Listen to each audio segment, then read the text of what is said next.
I purchased 3 2x4s that I got from Home Depot for $3.85 each. Sometimes I get lucky and they have great quality, and sometimes they just don't, like this time. But I picked the 3 best ones. And now the question is, how many American flags can I build out of those 3 pieces of lumber? Let's find out. But first, let's have some coffee out of my cool new mug. Follow me and lass uns anfangen. There's dirt on my hands, strong like a tree. There's roots where I stand. I'm not gonna lie, building projects out of cheap lumber or scrap wood always gets me excited. But at the same time, it adds a bunch of more steps onto the project since the wood quality is just not there, making the projects more challenging. I started the project by cutting the lumber to size on my miter saw. I decided to cut the pieces into 5 18-inch pieces, while the last piece is actually over 18-inch. So you could build a larger flag out of that one if you have an additional piece of lumber to accommodate the additional height requirement to keep the proportions on point, or just cut it to 18 inches and make a fifth flag out of it in the same size. Not too long ago, I built a larger American flag that I shaped with hand power tools.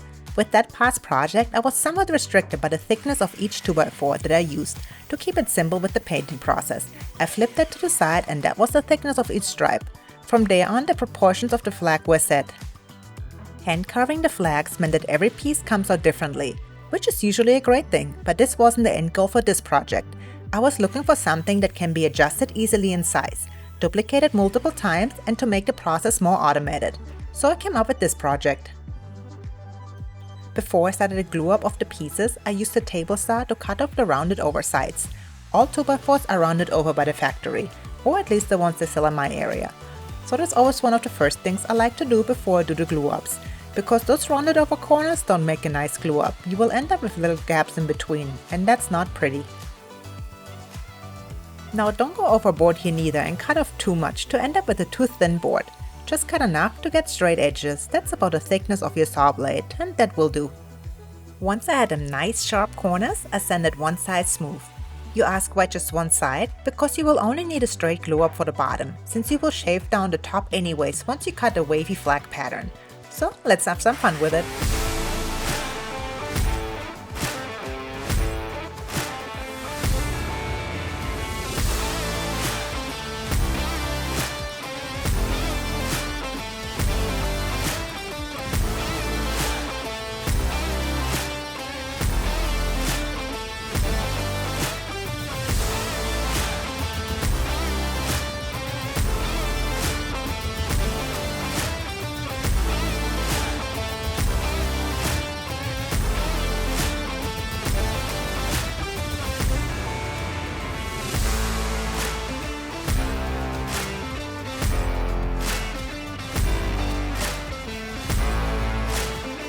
Once I had one side sanded smooth on all of the pieces, it was time for the glue up.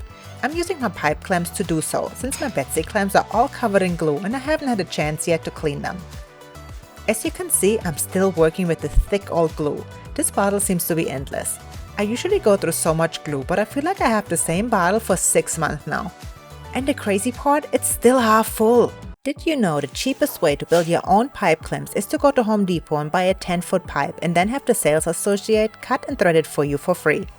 Then you go to Amazon and purchase the metal hardware. You can't beat the price on that. And you can never have enough clamps.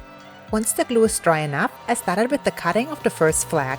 I clamped the board onto my Shapeoko CNC machine and set the X, Y, and Z axis with this handy little attachment tool called a bit zero. Then I started the cut. Now you might be shocked to see me cut the stars first. That's not how you do it, I know, but hear me out. So I thought I cut the stars first and then paint them white. Once I cut the wavy shape of the flag, it removes all the excess paint, and all the white stars are already perfectly painted then. Then I just use the blue and paint it very carefully, trying not to get any of the extra paint into the star shapes. And then I have the perfect blue background with white stars. Well, that's the idea. Let's see how it works.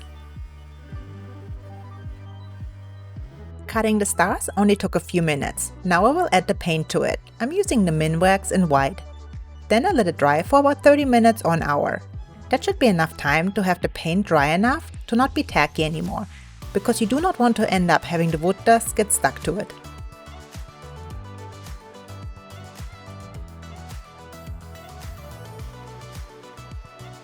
To To cut a wavy pattern of the flag, I'm using an 8-inch thick ball nose bit.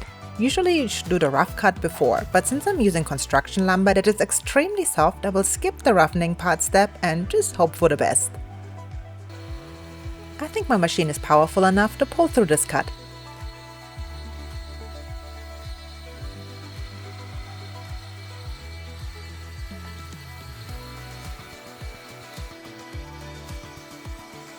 It's coming along just fine. I set the bit to a very tight step over to end up with an extra smooth flag. However, keep in mind doing this will extend the cutting time. Mine took just under 8 hours. And that's the outcome. Look at those perfectly painted white stars.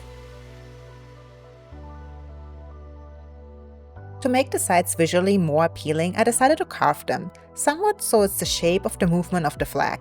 I think this extra step sets the flag apart from others and makes it feel like it's actually waving at you. This makes it look so much more interesting once it's attached on the wall. One step I would not skip is the burning of the flag.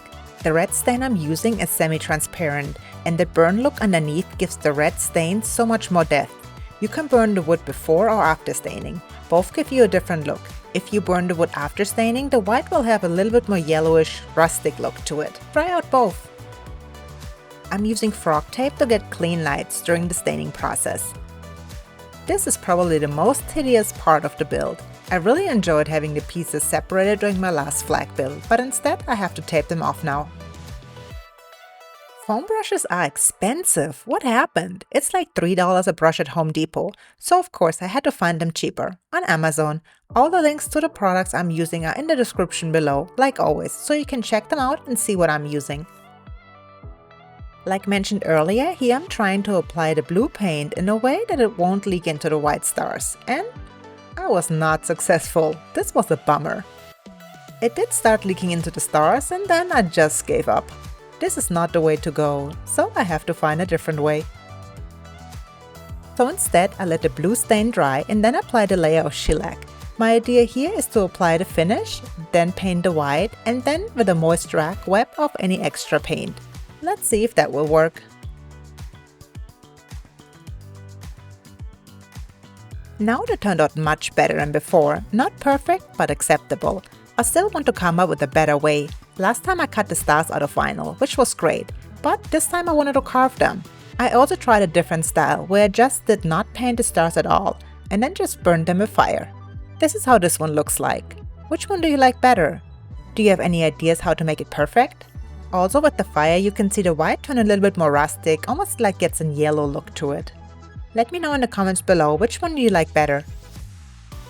For the finish on this one I'm using shellac, but I want to try a more glossy varnish on the other flags. But there is no time in this video. I will post the outcome of this on my Instagram, so head on there and follow me if you're not following me already. In total, I was able to build 5 flags out of the 3 pieces of lumber that cost me $11.55 without tax, making it $2.31 in lumber costs for each flag. You really can't beat that, can you? Please like, comment and subscribe to my channel. Most importantly, click the bell button to get notified of new videos. If you can, please join my Patreon. That helps me create more YouTube videos. See you soon. Tschüss und auf Wiedersehen.